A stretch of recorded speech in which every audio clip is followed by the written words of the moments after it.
So ito po yung pinakamurang setup ng ating Piso Wi-Fi. Kung kayo po ay nagabalak na mag-start ng ganitong klaseng negosyo is magandang panimula ito dahil lalong-lalo na kapag kayo ay kapos sa budget, no?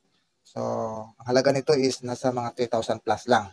Kumpara sa kung bibili kayo ng buo is nagkahalaga ng 6,000 to 9,000. So mas mabuting gagawa na lang kayo ng sarili niyo, bili na lang kayo dito kung gusto niyo dahil 3,000 plus lang. Ang kulang na lang nito is box na lang, no? Isalpak nyo na lang o ilagay nyo na lang sa box. So, okay na siya. Ready to use na po siya dahil yung system natin is plug and play. No? Microtech based po pala siya, guys. Ito yung, explain ko muna, ito yung Microtech Hoplite. So, ito una is yung port 1 is para sa ating ISP. Lagay natin yung ISP natin. So, para sa internet provider natin yan, guys. Tapos, lagyan nyo ng power. Ito. Mayroon din siyang free na adapter para sa ating Hoplite para magkaroon siya ng power. Yan. Yung 2 and 3 is para ito sa ating EP o access point. Kung may mga outdoor antenna kayo, dito nyo ilagay. So, dito sa 4 is para sa ating LAN. So, hindi nyo na yan magamit dahil fully configured na po yung unit natin.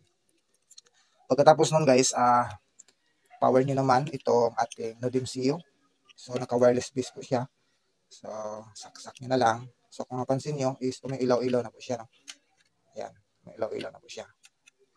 So, pagkatapos nun is, i-test natin kung paano ito gumagana.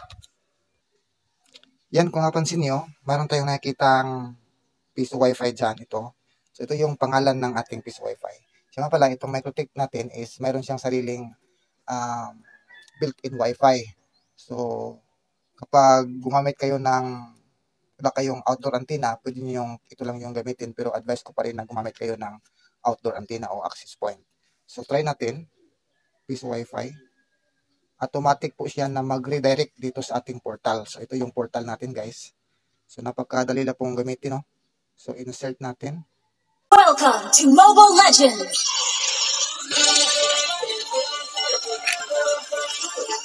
First Blood!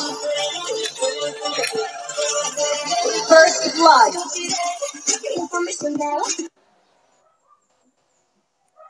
So, ayan, connected na po siya, guys, no? So, successful po siyang i-post. Unlimited post po yung system natin.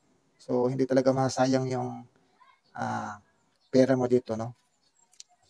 So, pwede din siyang, mayroon din tayong access, admin access, guys.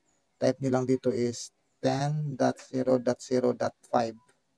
Ayan, ito po yung access, admin access niya. So, dito kayo makapag, adjust ng time. So, yung username niya is admin, tapos yung password, ibigay ko lang sa iyo kapag bumili na kayo dito.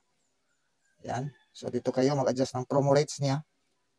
Yan. Depende sa competition dyan sa inyong paligid. Tapos, mayroon din siyang voucher. Dito kayo mag-generate ng voucher.